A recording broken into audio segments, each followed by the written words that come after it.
Welcome back to Billins World.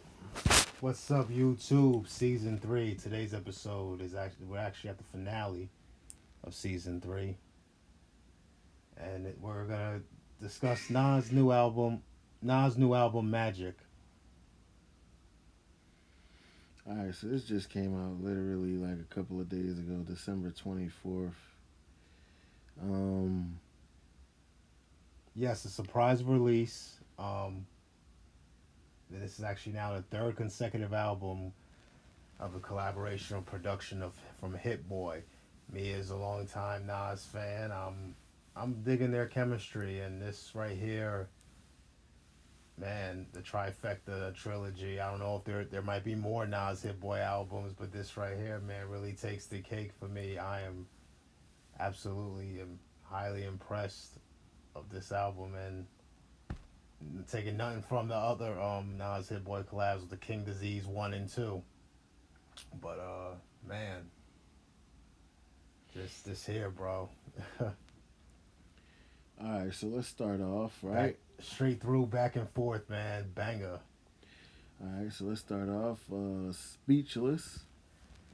Yes, to lead off the album. This is yeah, I was feeling it. Might be one of my favorites. A great way to start the album. You know, we're in a different time now where Nas was definitely from that era where you would have your standalone intros on albums, but this album just gets right to it, man. Nas comes out swinging, and Speechless is a great way to start off the album. You know, it's with him saying things along the lines of, "Oh, I got my jewelry, my money. What do I do now?" Like type shit like that. Like with all the shit going on in the world, I bet you know. So really digging that. All right, so the second track is Meet Joe Black. Ooh, banger, man. This goes to show that nobody still wants it with the boss Don, Nas the Don, not even Corey Carter. I'm just keeping a buck, man. Like, comment, subscribe. Nas Magic. Classic or tragic? Man. All right, so at track 3, we got Ugly. Yes, man. This is a dope one as well. All right, so 4016 Building is track 4. Absolutely. The gritty feel and all. And, man, another impressive track. All right, so before we get into the next track, make sure you guys check us out on the digital platform.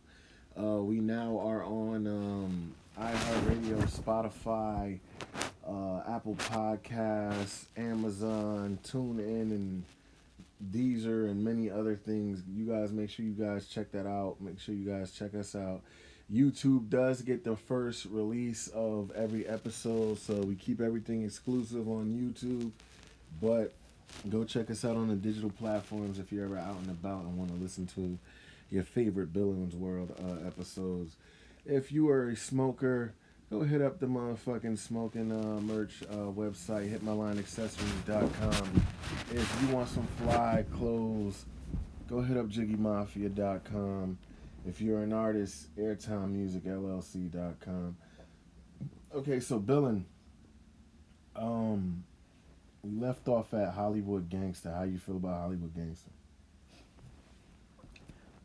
Another one that is up there for the best track of the album. I'm really was fucking with that one. I, had it on repeat at one point.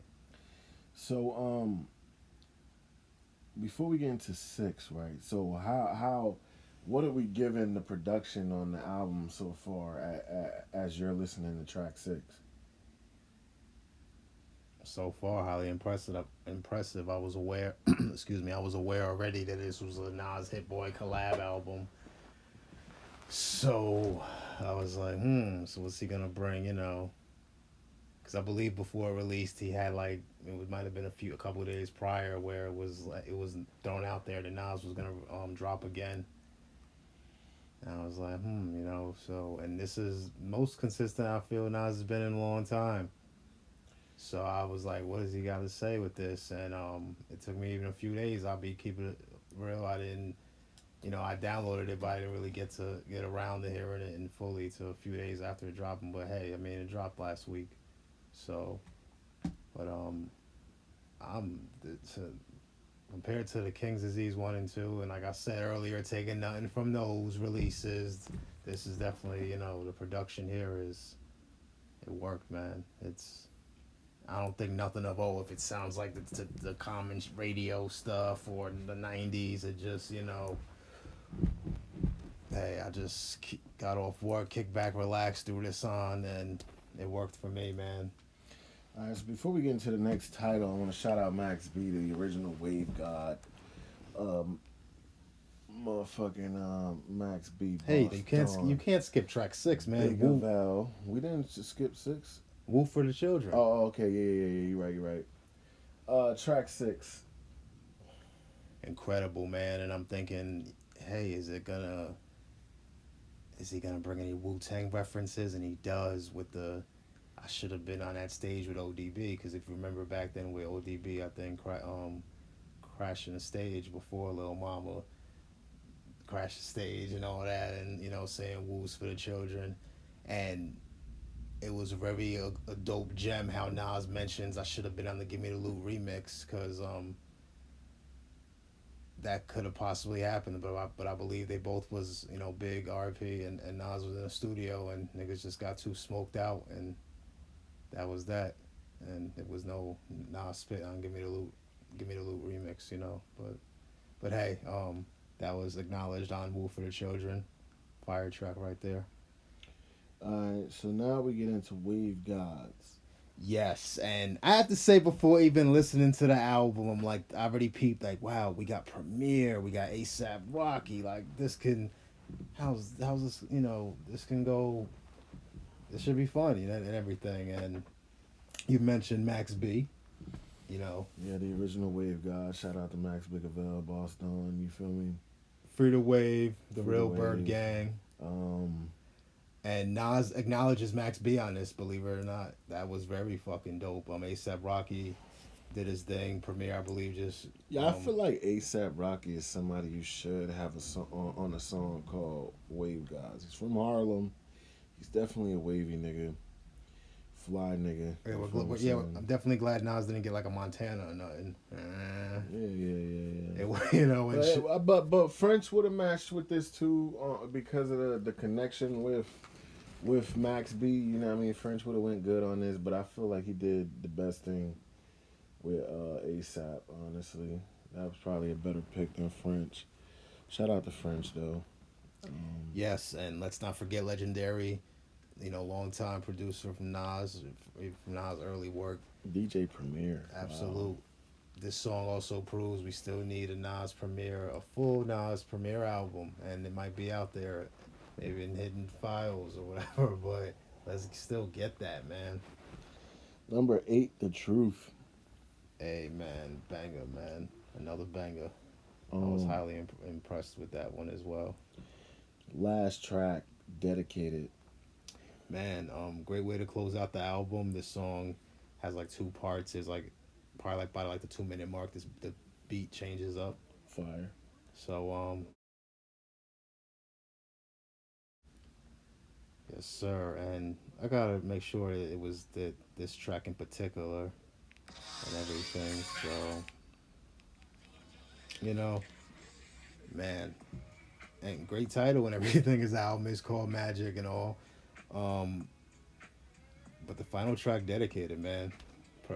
Great way to close out the album. This album's definitely a classic to me, front to back, man. And like I said, I didn't go into really expecting, that how to play that back. Yeah, I had to make sure that the final track is the one where he does like a Carlito's Way reference of like, oh, he's laying on the ground, he sees, the wife and kid dancing, and I was like, and I'm a huge fan of Carlito's Way. Great fucking movie right there, if you know, you know. So I really was digging that part.